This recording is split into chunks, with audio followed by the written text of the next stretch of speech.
যদি আজ তুমি এখানে থাকতে অজয় বাবা, তাহলে আজকের অনুষ্ঠান আমার কাছে এত ভয়ানক হতো না। এই বাড়িতে তো সবাই তোমায় একেবারে ভুলেই গেছে।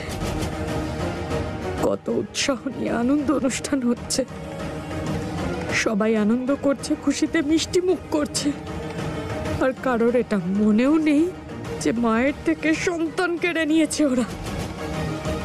কিন্তু বাবা, আমি কথা দিচ্ছি তোমাকে যে এই অনুষ্ঠান এই বাড়ির সবার জন্য শেষ অনুষ্ঠান হবে। পরের বার অনুষ্ঠানে এদের মধ্যে কারোর ছায়া পর্যন্ত তুমি দেখতে পাবে না। এখানে শুধু আমি থাকবো আর তোমার স্মৃতি,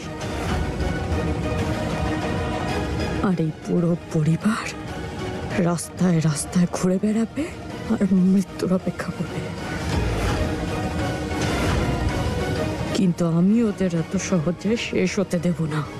যন্ত্রণা, কষ্ট, নরকের থেকেও বেশি এই সব কিছু ওদের এই পৃথিবীতেই ভোগ করতে হবে।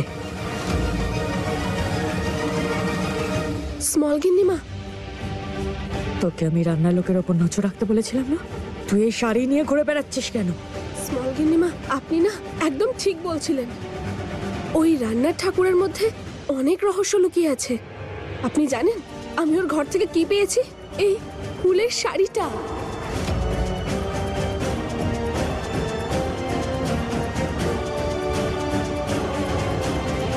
দেখলি, ঠিক ভাবছিলাম আমি। খেলা খেলছে আমার সাথে, খুব খারাপ করছে। এবার তো ওকে জবাব দিতেই হবে।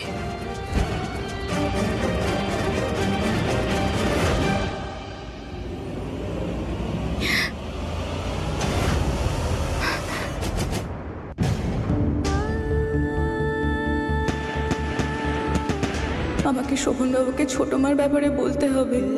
উনি তো কিছুই জানেন না।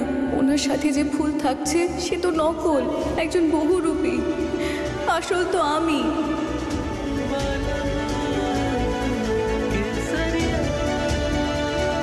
আবার কাঁদতে কেন শুরু করলে?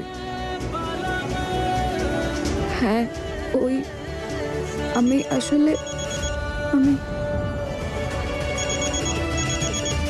এক মিনিট।